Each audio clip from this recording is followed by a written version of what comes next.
Hello students, good morning everybody. I myself રાધેશ્યામભાઈ. આજે બેટા આપણે જે મુદ્દો આપણે કન્ટિન્યુ છે ચેન્જ ધ વોઇસ એના વિશે ચર્ચા કરીશું. આપણે 2-3 લેક્ચર પહેલાંથી સિમ્પલ સેન્ટેન્સ જોયા, WH સેન્ટેન્સ પણ જોયા, વોટવાળા જોયા, હુવાળા વાક્ય જોયા અને લાસ્ટમાં મિક્સ એક્ઝામ્પલ જોયા. હવે આ બધાનું મિશ્રણ થઈને આપણી સામે એ જ આવવાનું છે, કંઈ નવું નથી આવવાનું.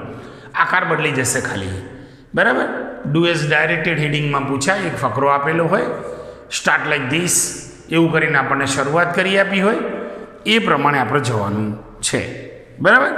સારું, તો આપણે એક પેસેજથી શરૂઆત કરીએ.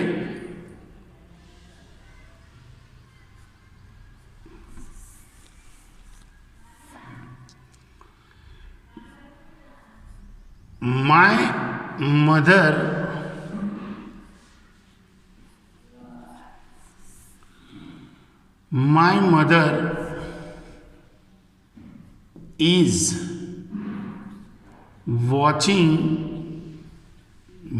mother is watching the news.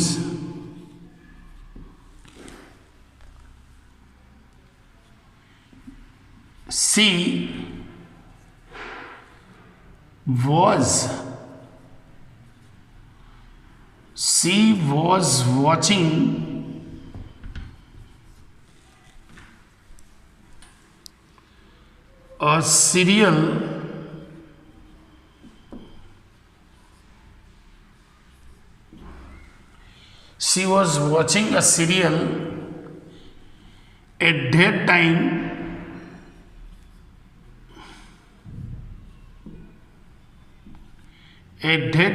yesterday.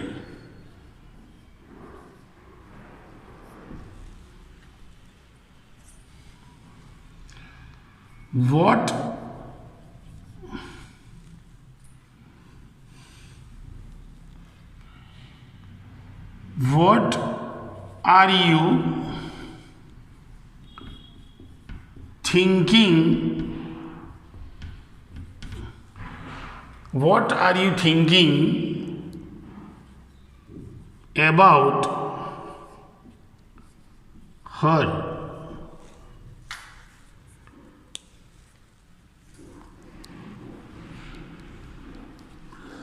Who inspired her to watch it?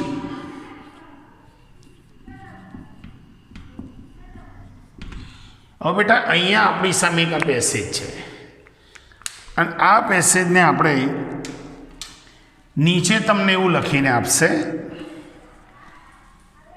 કે સ્ટાર્ટ લાઈક ધીસ,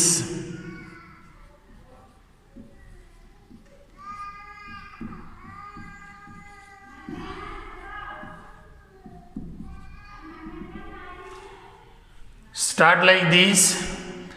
એમાં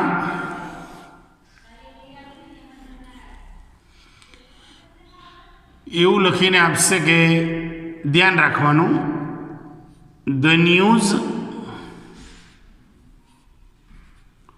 ઇઝ, પછી છોડી દેશે બેટા. તમારે સમજવાનું છે કે એ ચેન્જ ધ વોઇસનો પેસેજ છે કે વર્કફોર્મનો છે. જો આપણે સમજવું પડે કે અહીંયા સ્ટાર્ટ લાઈક ધીસમાં પહેલાં શું લખ્યું, ધ ન્યૂઝ. અહીંયા શું લખેલું છે, માય મધર. અહીંયા શું આવ્યું, ધ ન્યૂઝ. તો આપણે જોવાનું માય મધર જ જો અહીંયા આવતું હોય, જે કરતા છે જ અહીંયા આવતું હોય તો વર્કફોર્મ હોઈ શકે. બાકી જો આ કરતા, આ ક્રિયાપદ, આ કર્મ, ધ ન્યૂઝ કર્મ એ પાછળથી આગળ આવ્યું, એટલે એનો મતલબ એ થયો કે આ ચેન્જ ધ વોઇસ છે, બરાબર. હવે એનો આન્સર આપણે જો લખીએ તો ધ્યાન રાખવાનું કઈ રીતના આપણે જવાનું છે. તો ધ ન્યૂઝ ઇઝ, હવે એમિઝાર આઈએનજીમાં બિંગ આવે, આપણે આ બધું જોઈ ગયા છે, મારે હવે કંઈ બોલવાનું આવે નહીં ખરેખર. ધ ન્યૂઝ ઇઝ બિંગ વોચનું થશે ભાઈ વોચડ થશે. Watched by my mother. एक sentence. She was watching a serial at that time. तो सी करता थयो, वॉज वॉचिंग क्रियापद थयुं, अ सीरियल कर्म थयुं, आ વધારાનું થયું. તો સિરિયલ કર્મ આગળ આવશે કે a serial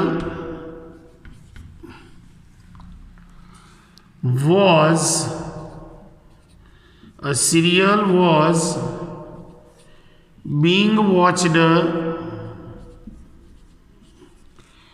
A serial was being watched by સીનું શું થશે ભાઈ હર. વધારાનું હોય તો આપણે લખવાનું બેટા, બાકી છોડ દેવાનું. At that time yesterday.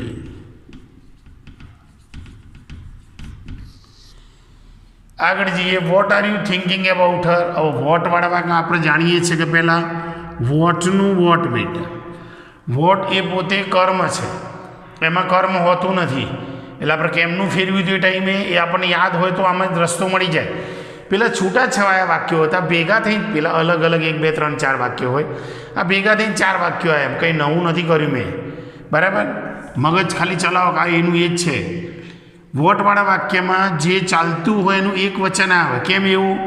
Vote પોતે જ કર્મ, વોટ જોડે એક વચનનું ડૂબીને રૂપ આવે. તો what is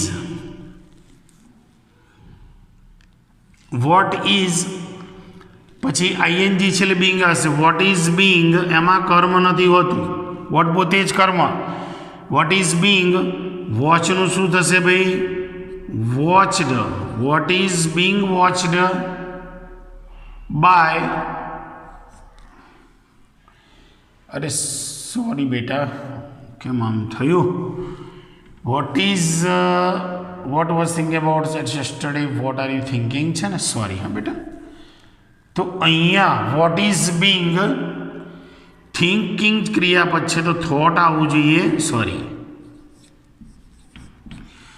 vote is being thought by you. વધારાનું હોય તો લખવાનું છે.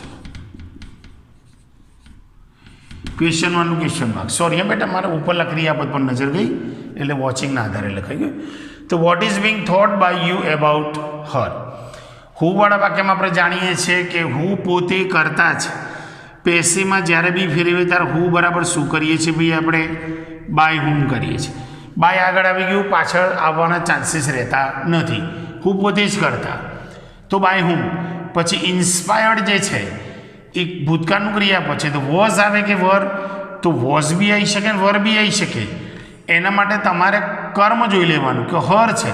હર શું થઈને આવશે આગળ? સી, બરાબર. તો સી જોડે શું આવો? વોઝ કવર તો વોઝ. તો બાય હુમ પછી ટુ બીનું મૂકવાનું છે બેટા. તો આપણે કર્મ જોઈએ એના આધારે શું મૂક્યું? વોઝ. પણ વોઝ તમે કોને પૂછીને લાયા? હરને. તો હર અહીંયા શું થઈને આવે છે? See. By whom was see. પછી ઇન્સ્પાયર્ડ એ પાસ્ટ પાર્ટિસિપલ જ છે, એ આપણને ખબર પડે. પાસ્ટ અને પાસ્ટ પાર્ટિસિપલ બંને સરખા રહે છે.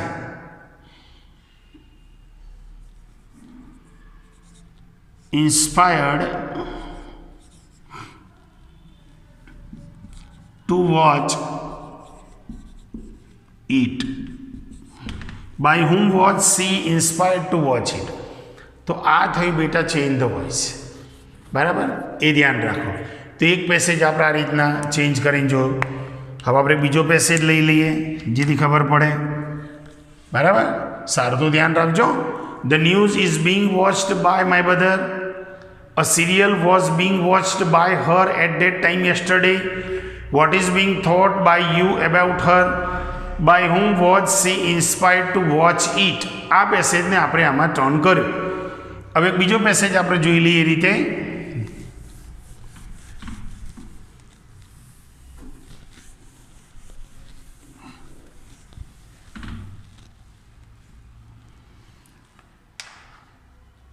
તો અહીંયા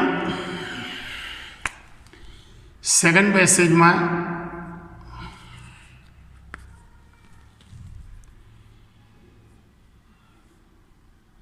if you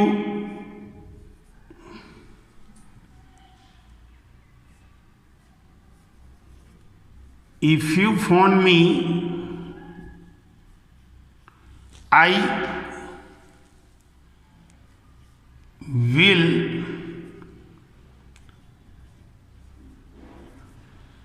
will send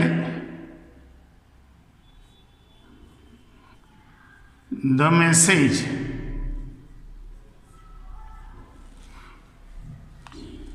I will send the message.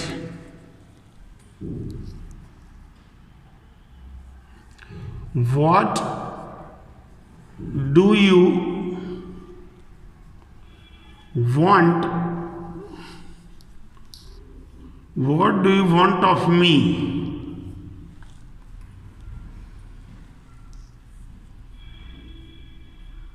I want papers.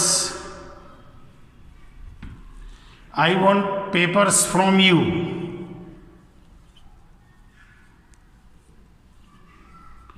I want papers from you. Who told it? Who told you about it? Who told you about it?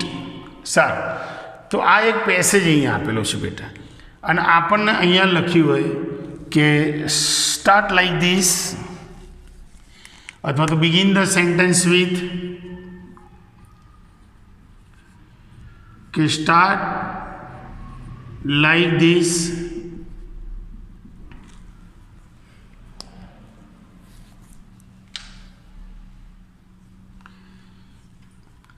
લખીને આપશે કે ભાઈ ઇફ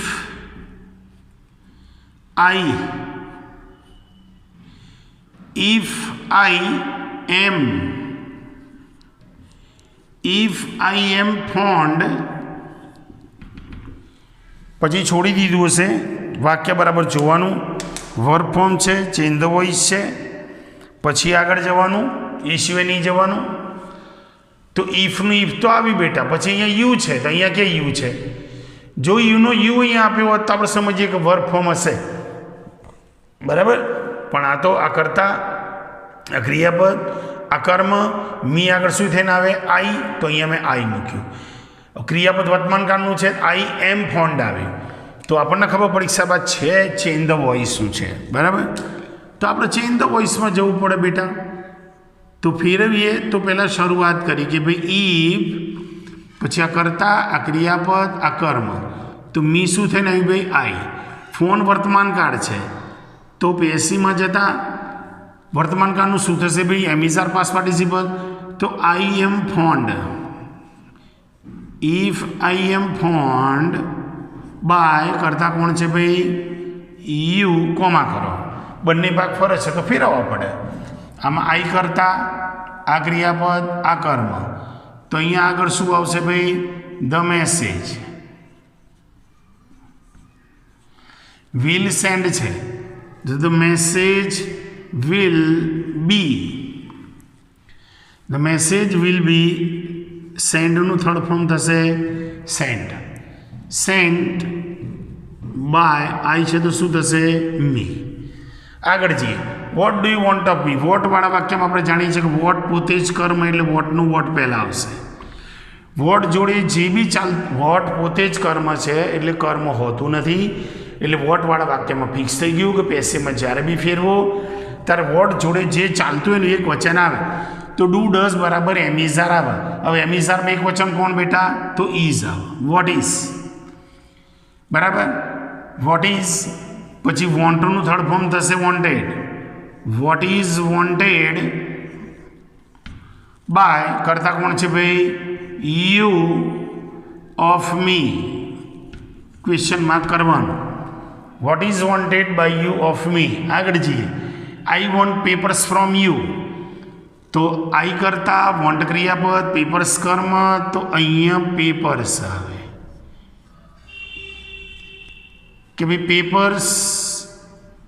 વોન્ટ વર્તમાન કાળ છે તો આપણે એમ is R લાવવું પડે, તો પેપર્સ એટલે આર આવ્યું, તો papers are wanted papers are wanted by me from you.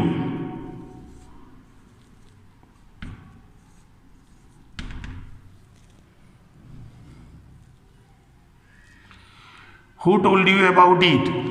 તો હુ પોતે વોટ કર્મ છે બેટા, અને હુ કોણ છે ભાઈ? કર્તા છે. તો હુ વાળા વાક્યમાં કર્તા ના હોય, તેથી ગ્રામરનો નિયમ શું બને? ભાઈ હુ હોય એટલે એના બરાબર બાય હુમ મૂકવું પડે. તો અહીંયા બાય હુમ, તો બાય હુમ આવી ગયું. પછી આ ટોલ્ડ ભૂતકાળનું ક્રિયાપદ છે, તો ભૂતકાળનું ક્રિયાપદ એટલે અહીંયા વોઝ કે વર આવે, પણ વોઝ આવે કે વર? તો કર્મ આપણે જોવું પડે બેટા, યુ છે તો વર આવે. તો અહીંયા લખો બાય હુમ વર. વર કોને પૂછી લાયા? યુને. તો એને આપણે બાજુમાં મૂકવું પડે. આ તો યુને લઈને વર આવ્યું, એમને એમ થોડું આવ્યું છે. બાય હુમ વર યુ, પછી આનું ભૂતકૃદન તો ટેલ ટોલ્ડ ટોલ્ડ, તો ટોલ્ડ જ રહેશે. By whom were you told about it. પાછળ ક્વેશ્ચન માર્ક. જો જે પેલા અલગ અલગ 4-5 વાક્યો કરતા હતા એ ભેગા થઈને આવ્યું. એમાં શું છે? ફૂલ સ્ટોપ કરો એટલે એક વાક્ય થયું. આ અહીંથી એટલે 2 વાક્ય થયા, આ અહીંથી એટલે 3 વાક્ય થયા, અને આ 4 વાક્ય થયા. બસ આ જ છે, બીજું કશું નથી. 4 અલગ વાક્યો લખો, 4 ભેગું લખી દો, કંઈ નવું નથી કરવાનું. એ જ છે, એ જ નિયમ. આકાર બદલાયો ખાલી, પેલા સ્ટેટમેન્ટ હતા, પેસેજ આવ્યો આટલો વેર. તો if you phone me I will send you the message. જો તમે મને ફોન કરશો તો હું મેસેજ મોકલીશ. If I am phoned by you, જો તમારા દ્વારા મને ફોન કરવામાં આવશે તો the message will be sent by me, તો સંદેશો મારા દ્વારા મોકલવામાં આવશે. ટૂંકમાં આ એવી છે, આ પીવી છે. બરાબર છે. Vote do you want of મી? તો ડુ બરાબર એમ ઇઝ આર આવે, અને વોટમાં એક વચન જ આવે તો વોટ ઇઝ આવ્યું. What is wanted by you of me? I want papers from you. આ સિમ્પલ સેન્ટેન્સ. તો papers are wanted by me from you. જો એવી રીતના મેં લખ્યું હશે. Who told you about it? તો હુનું બાય હુમ થશે. ટોલ્ડ ભૂતકાળ છે તો વોઝ વર આવે, યુ છે એટલે વર આવે. By whom were you told about it. જો અમે એવી રીતે લખ્યું હશે છે, by whom were you told about it. તો આ પ્રમાણે આપણને એક્ઝામમાં પૂછાશે બેટા. બરાબર છે. અને હવે આ ધ્યાન રાખજો, હવે આ રીતનું રિવિઝન, આ પ્રમાણેનું રિવિઝન સમય પ્રમાણે કદાચ ના પણ આવી શકે. આપણો કોર્સ પૂરો થઈ ગયો, રિવિઝનમાં ચાલીએ છીએ બેટા.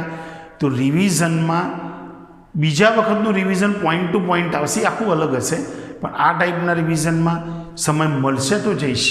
બરાબર. બાકી સમય ના હોય તો હું ના જઈ શકું. એટલે વિડીયો બરાબર રિવર્સ બેક મારીને જોવાના છે. બરાબર. ભૂલી જવાય, બની શકે, તેને ફરી રિવર્સ બેક કરીને આપણે ચેક કરી લેવાનું. બરાબર બેટા. તો આ લેક્ચરમાં આજે આપણે અહીંયા સુધી આપણે આગળ વધીએ છીએ, એથી આગળ જતા નથી. પણ ખાસ ધ્યાન રાખવાનું કે કોઈ પણ પેસેજ હોય એને તમે બરાબર પહેલાં વાંચી લો, કારણ કે આની અંદર બેટા એ ચેન્જ ધ વોઇસ કે વર્ક ફોર્મ એવું નીચે લખતા નથી. ઉપર ખાલી ડુ એઝ ડાયરેક્ટેડ લખેલું હોય, પેસેજ આપેલો હોય, અને સ્ટાર્ટ લાઈક ધીસ કરીને શરૂઆત કરી આપશે.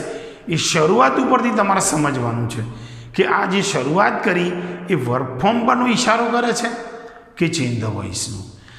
તો મોટે ભાગે સ્ટુડન્ટ શું શોધી કાઢે છે કે ભાઈ પહેલો કરતા કોણ છે? એ યુનો યુ જો અહીંયા આપ્યો હોય તો એ વર્ક ફોર્મ જ હોય, અને એ યુ જો અહીંયા નથી તેમ સમજી લેવાનું કે 100% એ ચેન્જ ધ વોઇસ છે. અને વાક્ય વાંચો તો એ ખબર પડે બેટા. ઇફ યુ ફોન મી, તો યુ તો અહીંયા છે ને, મી અહીંયા આઈ થઈને આવ્યું, તો કર્મ આગળ આવે તેનો મતલબ શું થયું? ચેન્જ ધ વોઇસ થયું. એ રીતે શોધી કાઢવાનું. અને ક્રિયાપદ જો હશે, જો અહીંયા ક્રિયાપદ બદલાય તો અહીંયા ક્રિયાપદ બદલાયેલું હોય તે પ્રમાણે જવાનું. પણ પહેલાં કર્તાની દ્રષ્ટિએ માપો, પછી ક્રિયાપદની દ્રષ્ટિએ માપો, અને બરાબર વિચારો કે સર્વ પેસેજ વર્ક ફોર્મમાં કહે છે કે ચેન્જ ધ વોઇસમાં કહે છે કે જેન્ડરમાં કહે છે. એ બરાબર જોવાનું રહેશે. એ તમારી જવાબદારી આવશે. તમે જેમ તેમ ઉલટાઈ ન નાખતા. બરાબર. વર્ક ફોર્મ કહે તો ફક્ત વર્બનું ચેન્જિંગ કરવાનું આવે છે, આપણે જાણીએ છીએ. આના પછી એ આવશે પાછું, ત્યારે આપણે જોઈશું પાછું. હજુ તો આપણે ચેન્જ ધ વોઇસ જ જોઈએ છીએ. વર્ક ફોર્મનું આવશે ત્યારે એ બી આવી રીતે જ ફકરો આવશે, પણ એમાં શું હશે કે વર્બ જ ખાલી બદલવાના આવે. આમાં તો આખું વાક્ય આમથી આમ કરવાનું આવે છે બેટા. સમજી શકાય એ વસ્તુ છે. આપણે આટલું બધું ચલાવ્યું, રિવિઝનમાં આવી ગયા, પછી હવે કન્ફ્યુઝન ના રહેવું જોઈએ સારું વર્ક ફોર્મ છે કે ચેન્જ ધ વોઇસ કેવી રીતના શોધવું, તો એ ધ્યાન રાખવાનું. પેસેજ બરાબર વાંચો, સ્ટાર્ટ લાઈક ધીસ હોય, બિગિન ધ સેન્ટેન્સ વિથ હોય એ બરાબર વાંચો, શેમાં જવાનું કે છે એ પ્રમાણે લખો, આખો પેસેજ પરફેક્ટ લખવાનો છે, બરાબર છે. નીટ એન્ડ ક્લીન હેન્ડરાઇટિંગ સારા અક્ષરમાં લખવાનું, બરાબર, જેમ તેમ વેઠ વાળવાની નહીં. અને હવે તો લગભગ બધાને બોર્ડે જે અમુક જે ઓપ્શન જે આપવાના છે અમુકમાં એ આપી દીધેલા છે, એટલે 5-10 માર્ક્સનું ઇઝી પણ વધારાનું થઈ ગયું છે, એટલે હવે તકલીફ ખરેખર ના પડવી જોઈએ, બરાબર છે. એટલે ધ્યાન રાખવાનું. તો હવે પછીના લેક્ચરમાં મળીશું બેટા. ઓકે, જય શ્રી કૃષ્ણ.